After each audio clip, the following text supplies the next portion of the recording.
Trump عالمی نظام کے محافظ ہیں یا اس کے سب سے بڑے تضاد کی علامت ہیں؟ سویز کینال فرعونوں کے خواب سے سامراجی طاقت کی کشمکش تک، اس ایک نہر نے عالمی سیاست کیسے بدل دی؟ سویز کینال، باب المندب اور آبنائے ہرمز، دنیا کی چند سمندری گزرگاہیں عالمی سیاست اور معیشت کو کیسے کنٹرول کر رہی ہیں؟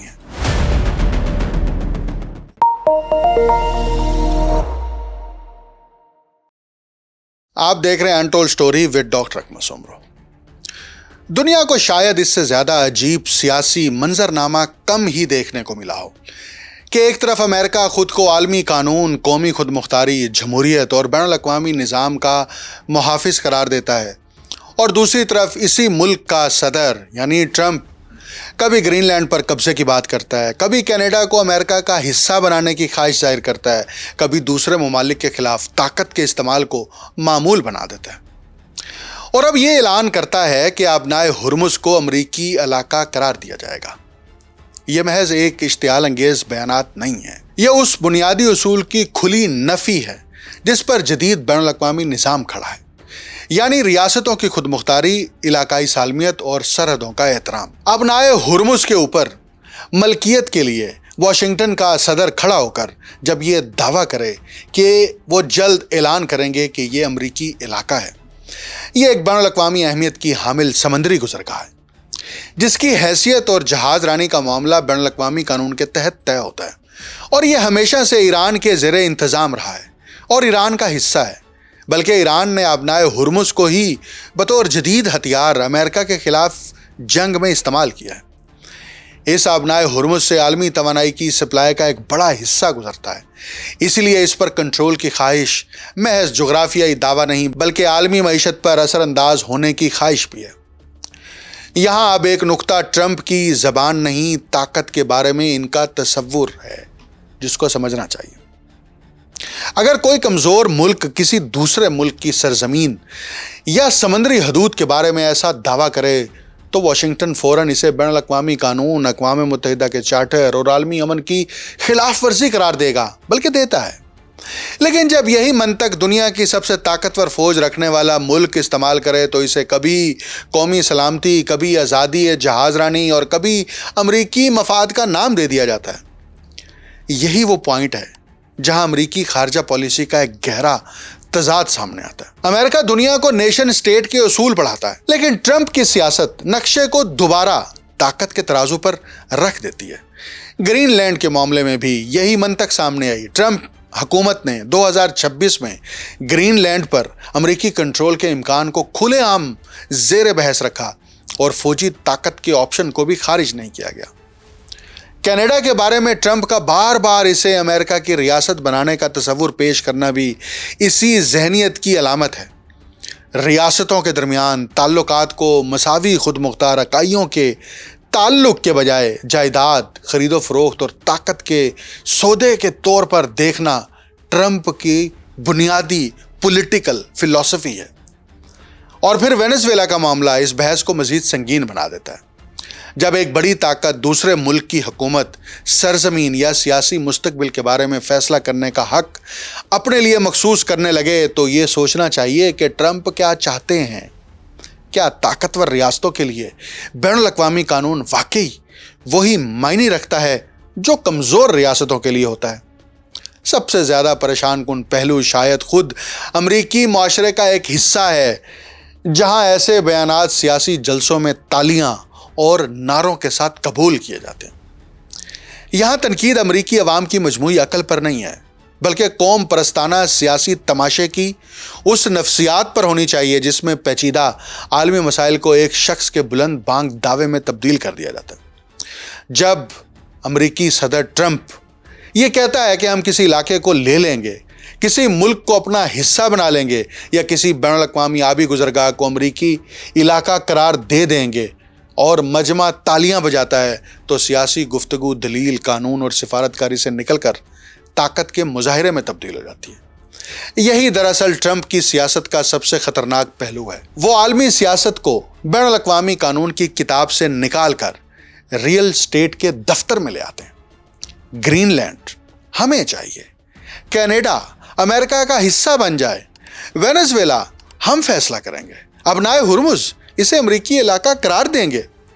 یہ زبان 20ویں صدی کے بعد تشکیل پانے والے بین الاقوامی سسٹم سے زیادہ 19ویں صدی کے سامراجی ذہن کی یاد دلاتی ہے، جب بڑی طاقتیں نقشے پر لکیریں کھینچتی، علاقے تقسیم کرتی اور چھوٹی ریاستوں کے مستقبل کا فیصلہ خود کرتی تھی۔ اور یہاں ایک تاریخی ستم ظریفی بھی ہے۔ امریکہ نے دوسری عالمی جنگ کے بعد ایک ایسا گلوبل سسٹم یا ورلڈ آرڈر بنانے میں بنیادی کردار ادا کیا جس میں ریاستی خود مختاری، کثیر الجہتی ادارے، معاہدے اور بین الاقوامی قوانین بنیادی اہمیت رکھتے تھے۔ لیکن اگر امریکہ خود یہ اصول صرف اس وقت تسلیم کرے جب وہ اس کے مفاد میں ہو، تو پھر اس نظام کی اخلاقی اتھارٹی کہاں باقی رہ جاتی ہے؟ اگر خود مختاری صرف کمزور ممالک کے لیے ہے اور طاقتور ممالک کے لیے نہیں ہے، تو پھر خود مختاری اصول نہیں، طاقت کا استحقاق ہے۔ ابنائے ہرمز کے بارے میں ٹرمپ کا تازہ بیان اس لیے اہم ہے، یہ محض ایران کے خلاف ایک دھمکی نہیں، یہ عالمی سمندری نظام، ریاستی خود مختاری اور طاقت کے استعمال کے بارے میں ایک انتہائی جارحانہ تصور کی نمائندگی کرتا ہے۔ ٹرمپ نے اس سے پہلے ابنائے ہرمز پر امریکی مکمل کنٹرول کا دعویٰ بھی کیا تھا، اور اب اسے امریکی علاقہ قرار دینے کی بات سامنے آئی ہے۔ یہاں ایک بنیادی سوال اٹھتا ہے، اگر کل روس یہ کہے کہ بحیرہ بالٹک کا کوئی حصہ روسی علاقہ ہے، چین جنوبی بحیرہ چین کی کسی بین الاقوامی گزرگاہ کو اپنی ملکیت قرار دے دے، یا کوئی علاقائی طاقت کسی عالمی سمندری راستے پر اپنی حاکمیت کا اعلان کر دے، تو کیا واشنگٹن اسی منطق کو قبول کرے گا؟ اگر جواب نہیں ہے تو پھر امریکہ کو یہ وضاحت کرنا ہوگی کہ اس کے اپنے لیے یہی اصول کیوں مختلف ہیں۔ مسئلہ صرف ٹرمپ نہیں، ٹرمپ دراصل ایک بڑے بحران کی علامت ہے، وہ بحران جس میں عالمی نظام کے محافظ خود اس نظام کے اصولوں کو اپنی طاقت کے تابع کرنے لگے ہیں۔ اور جب ایسے بیانات پر تالیاں بجتی ہیں تو ہمیں یہ سمجھنا چاہیے کہ مسئلہ صرف ایک صدر کی زبان نہیں رہا، مسئلہ یہ ہے کہ طاقت کا سیاسی تماشا قانون، تاریخ اور اخلاقیات سے زیادہ مقبول ہوتا جا رہا ہے۔ دنیا کے لیے خطرہ یہ نہیں کہ ٹرمپ آج کیا اعلان کرتا ہے، اب خطرہ یہ ہے کہ اگر بڑی طاقتیں یہ سمجھنے لگیں کہ طاقت ہی قانون ہے اور عوام یہ سمجھنے لگیں کہ طاقت کا مظاہرہ ہی عظمت ہے، تو پھر بین الاقوامی نظام میں قانون اور اصول کی حیثیت آخر کیا رہ جائے گی؟ یہ سوال ایران، امریکہ یا ابنائے ہرمز تک محدود نہیں، یہ سوال پوری دنیا کے مستقبل کا سوال ہے۔ وائٹ ہاؤس کی طرف سے یہ بیان جاری کرنا کہ ٹرمپ نے ابنائے ہرمز کو امریکی علاقہ جو قرار دیا، یہ مذاق کی ہے، مطلب یہ کوئی ڈرائنگ روم کی دوستوں کے درمیان گفتگو ہے، یا یہ عالمی منظر نامے کے اوپر اور ایک آپ پولیٹیکل گیدرنگ کے اندر خطاب کر رہے ہیں؟ تو آپ قوم کو، دنیا کی اقوام کو یا ایران کو اتنا کمزور مت سمجھیں کہ وہ آپ کے سامنے گھٹنے ٹیک دے گا ایسی دھمکیوں پر۔ اسی دھمکی پر بڑا سخت رد عمل خود ایران کی طرف سے بھی آیا۔ لیکن یہ آبی گزرگاہوں کے اوپر کنٹرول کرنا اور پھر یہاں پر جزیروں کے اوپر کنٹرول کرنا، یہ ازل سے رہا ہے، بلکہ خاص طور پر یہ جب گلوبل کیپٹلزم کا ارتقاء شروع ہوا 16ویں صدی کے بعد، یہ اس وقت سے چل رہا ہے۔ اب میں آپ کو متحدہ عرب امارات کے حوالے سے اسی تناظر میں ایک بڑی زبردست تاریخ بتاتا ہوں۔ شیخ خلیفہ بن زید ال نہیان جو متحدہ عرب امارات کے صدر، انہوں نے مختلف ایمبیسیز کے ذریعے جو ہے نا، ان ایمبیسیز کی ویب سائٹ کے اوپر، خاص طور پر جو ایمبیسی واشنگٹن میں ہے، ایک اپنی سٹیٹمنٹ لگائی ہے۔ اور وہ سٹیٹمنٹ کیا ہے؟ وہ سٹیٹمنٹ یہ ہے کہ متحدہ عرب امارات نے 30 نومبر 1971 کو ایرانی فوجی دستوں کی جانب سے ابو موسیٰ، گریٹر تنب اور لیسر تنب پر قبضے کے لمحے سے ہی ایران کی جانب سے ان تینوں جزائر پر غیر قانونی قبضے کے خلاف مسلسل اور بھرپور احتجاج کیا ہے۔ وہ کہتے ہیں کہ یہ جو تینوں جزائر کے اوپر ایران کا کنٹرول ہے، یہ غیر قانونی ہے۔ کیوں غیر قانونی ہے؟ وہ کہتے ہیں یہ قبضہ متحدہ عرب امارات کے قیام سے محض 2 روز پہلے کیا گیا تھا، اور متحدہ عرب امارات نے ایران کی جانب سے اپنی خود مختاری کی خلاف ورزی اور اقوام متحدہ کے منشور کی پامالی کے باعث 9 دسمبر 1971 کو پہلی مرتبہ یہ معاملہ اقوام متحدہ کی سلامتی کونسل کے سامنے اٹھایا۔ اس وقت سلامتی کونسل نے فریقین کو مذاکرات کا موقع فراہم کرنے کے لیے کارروائی مؤخر کر دی تھی۔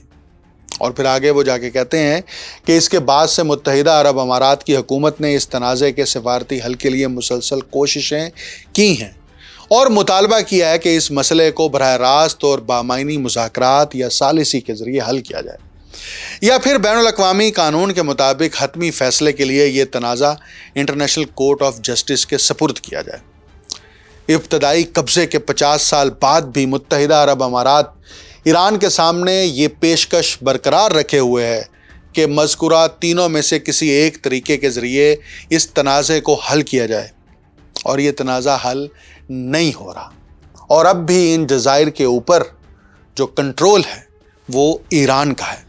اب یہ وہ اگر آپ نقشے کے اوپر غور سے دیکھیں تو متحدہ عرب امارات اور ایران کے درمیان جو سمندری حدود ہے، جو پانی ہے، وہاں پر آپ کو یہ چھوٹے چھوٹے یہ 3 جزیرے نظر آئیں گے، اور ان تینوں جزیروں کے اوپر ایران کا کنٹرول ہے، اور اب متحدہ چاہتا ہے کہ یہ کنٹرول بھی ہمارے حوالے کیا جائے۔ اب یہ کنٹرول لینے کے لیے 2 ہی راستے ہیں، یا عالمی سطح پر کوئی ایسا بندوبست کیا جائے کہ یہ جزیرے متحدہ کو مل جائیں، یا پھر متحدہ عرب امارات ایران کے ساتھ جنگ لڑ رہے اور جنگ کے ذریعے سے ان جزیروں کے اوپر قبضہ کر لے۔ یقیناً متحدہ کے پاس اتنی ملٹری پاور نہیں ہے کہ وہ ایران کے ساتھ ٹکر لے یا لڑے، اور خاص طور پر آج کے دنوں میں جب ایران یہ ثابت کر چکا ہے کہ دنیا کی طاقتور ترین فوج یعنی امریکہ کے ساتھ وہ لڑ بھی سکتا ہے اور ان کو ڈاکوں چنے بھی چبا سکتا ہے۔ اب اسی طرح سمندری حدود، خاص طور پر آبنائے ہرمز، باب المندب، یہ 2 عالمی تنازعات کا حصہ بنے، لیکن ایک تیسری جگہ بھی ہے جس کو ہم نظر انداز نہیں کر سکتے، اور وہ آج کل پھر جو ہے وہ کرٹیکل ہونے کے مسئلے سے دوچار ہو سکتی ہے۔ یہ ہے سویز کنال۔ اب فرعونوں کے خواب تھے کہ وہ یہاں پر ایک ایسی گزرگاہ بنائیں جو بحیرہ روم اور بحیرہ احمر کے درمیان ایک آبی گزرگاہ کے طور پر کام کرے۔ یہ تصور ان کے ہاں قدیم طور پہ موجود تھا، لیکن وہ اپنی اتنی مائٹی کے باوجود اور انسانوں پر جبر اور ظلم کرنے کے باوجود بڑے بڑے اہرام مصر تو تعمیر کرنے میں کامیاب ہوئے، جو آج بھی دنیا کے لیے حیران کن ہے اور سمجھ نہیں آتی۔ مختلف سائنسی فلسفیز ہیں، تھیریز ہیں، مختلف تصورات ہیں کہ آخر یہ اتنے بڑے بڑے جو اہرام مصر ہیں وہ کیسے بنے، اتنے بڑے وزنی پتھروں کو کیسے اوپر پہنچایا گیا، لیکن سویز کنال بنانے کا خواب وہ پورا نہیں کر سکے۔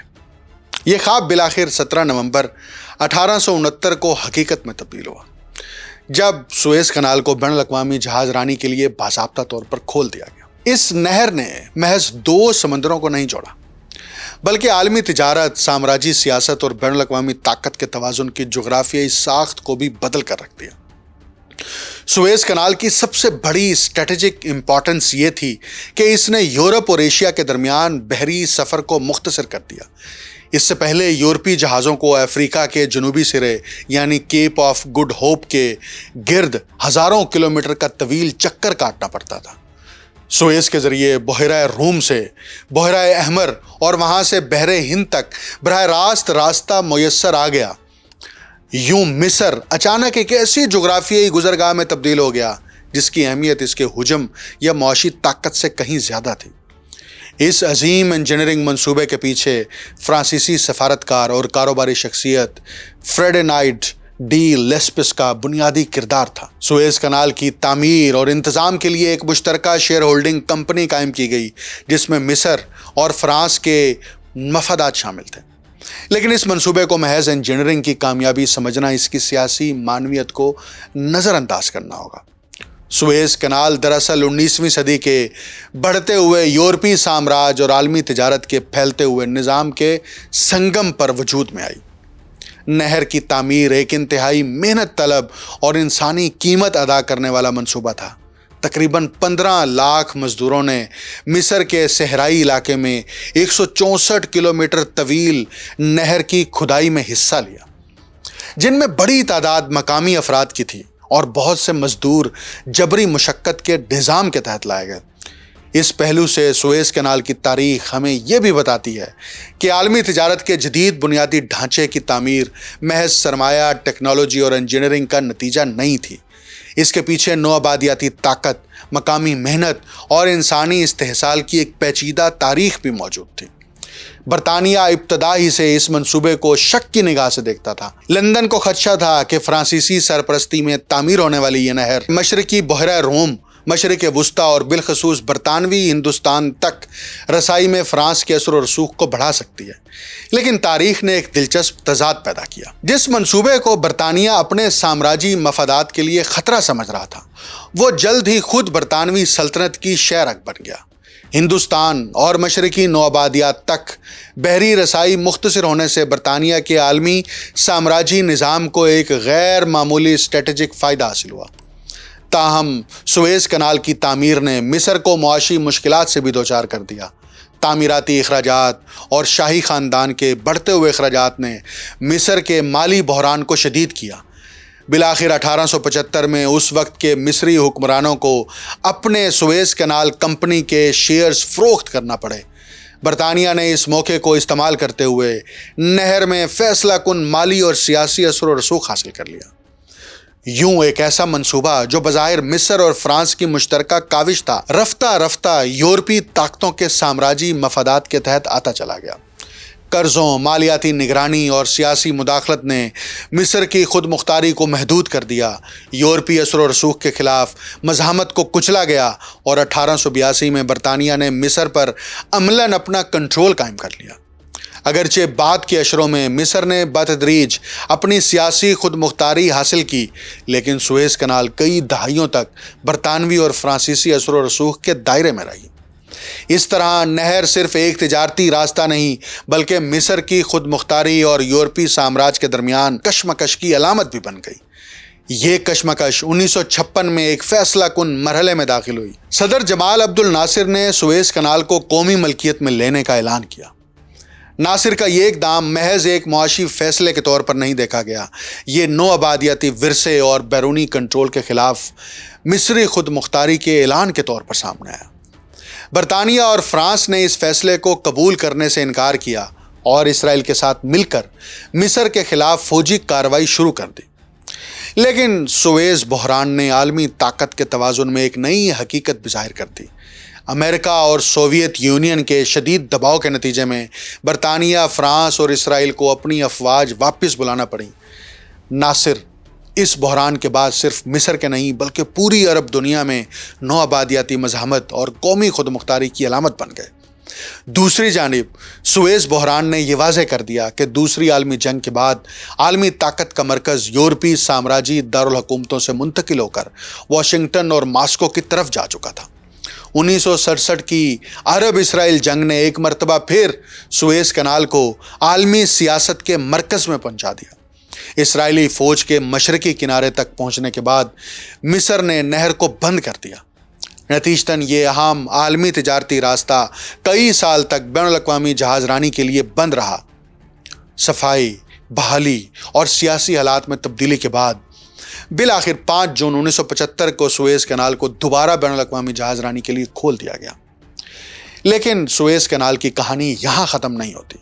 آج بھی یہ نہر عالمی معیشت کے لیے ایک بنیادی اسٹریٹجک گزرگاہ ہے۔ اس کی اہمیت صرف اس لیے نہیں کہ یہ بحیرہ روم اور بحیرہ احمر کو ملاتی ہے، بلکہ اس لیے بھی کہ یہ ایشیا اور یورپ کے درمیان عالمی سپلائی چینز کے ایک بڑے حصے کو مختصر ترین بحری راستہ فراہم کرتی ہے۔ تاہم سویز تک رسائی خود ایک دوسرے اسٹریٹجک راستے سے مشروط ہے، یعنی باب المندب۔ بحیرہ احمر کے جنوبی دہانے پر واقع یہ باب المندب سویز جانے والے بحری جہازوں کے لیے بنیادی گزرگاہ ہے۔ یہی وجہ ہے کہ یمن کے حوثی گروہ کے حملوں اور بحیرہ احمر میں بڑھتے ہوئے سیکیورٹی خطرات نے عالمی تجارت کو متاثر کیا ہے۔ متعدد جہازوں نے سویز کے بجائے کیپ آف گڈ ہوپ کے گرد طویل راستہ اختیار کرنا شروع کیا، جس سے سفر کا وقت، ایندھن کے اخراجات اور عالمی سپلائی چینز پر دباؤ بڑھا۔ یہ صورتحال ایک بنیادی جغرافیائی حقیقت کو سامنے لاتی ہے۔ عالمی تجارت محض منڈیوں اور سرمایہ کے ذریعے نہیں چلتی، وہ مخصوص جغرافیائی گزرگاہوں پر بھی منحصر ہوتی ہے۔ سویز کنال، باب المندب، آبنائے ہرمز اور دیگر سمندری چوک پوائنٹس اس عالمی نظام کے حساس مقامات ہیں۔ ان میں سے کسی ایک میں بھی جنگ، سیاسی کشیدگی یا سیکیورٹی بحران پیدا ہو جائے تو اس کے اثرات ہزاروں کلومیٹر دور موجود معیشتوں تک پہنچ سکتے ہیں۔ اسی لیے سویز کنال کی تاریخ دراصل ایک نہر کی تاریخ نہیں، یہ عالمی سرمایہ داری، سامراج، قومی خود مختاری، جنگ، توانائی اور بحری طاقت کے باہمی تعلق کی تاریخ ہے۔ فرعونوں کے دور کا ایک قدیم خواب جب 1869 میں جدید انجینئرنگ کے ذریعے حقیقت بنا تو اس نے مصر کو عالمی تجارت کے نقشے پر ایک غیر معمولی مقام عطا کر دیا، مگر اسی جغرافیائی اہمیت نے اسے بڑی طاقتوں کی کشمکش کا میدان بھی بنا دیا۔ آج جب عالمی نظام دوبارہ بڑی طاقتوں کے درمیان مسابقت، علاقائی جنگوں اور سپلائی چین کے بحرانوں سے گزر رہا ہے تو سویز کنال کی اہمیت پہلے سے کہیں زیادہ واضح ہو چکی ہے۔ سوال اب صرف یہی نہیں ہے کہ کتنے جہاز اس نہر سے گزرتے ہیں، بلکہ یہ ہے کہ عالمی تجارت کے ان چند جغرافیائی دروازوں پر جس کا اثر و رسوخ ہو وہ عالمی سیاست کی ڈائریکشن پر کس حد تک اثر انداز ہو سکتا ہے۔ مجھے ڈاکٹر اکمل سمرو کو اجازت دیجیے۔ اللہ حافظ۔